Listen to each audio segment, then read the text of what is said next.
Jeremy Corbyn has dumbfounded MPs and policy wonks after demanding a new super-rich tax that would make Britain one of the highest-taxed countries in the world. The former Labour leader has endorsed a petition from fellow radical socialist Richard Bergen calling for mega increases in income taxes paid by hard-working Britons. Mr. Corbyn said the COVID had not only shone a spotlight on huge inequalities, it has deepened them and it was time for reform. He said the radical measures would help tackle the poverty and inequality that scar our society. The hard-left MP wants anyone earning over £80,000 a year to have their income tax increased to 45%.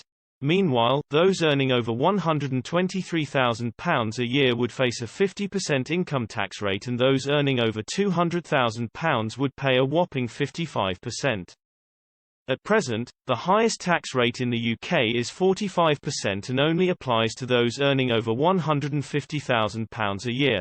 Those earning between £50,271 and £150,000 are taxed at 40%.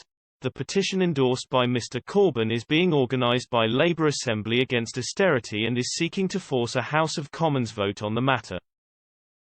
Responding to the demands, one Tory MP told Express.co.uk, he wrongly believes that you can make poor people richer by making rich people poorer. I am fascinated to find out which successful socialist model he is following this time. It never works and never has worked, except for those at the top of the junta in control. Another joked about Labour's financial difficulties, saying donations would likely collapse if the party was to support the proposals. He fails to realise this is exactly why he lost in 2019. It won't help Labour plug gaps in their finances with donations either, they said. Deputy Director of the Adam Smith Institute Matt Kilcoyne said it beggars belief they think the British people would endorse such proposals.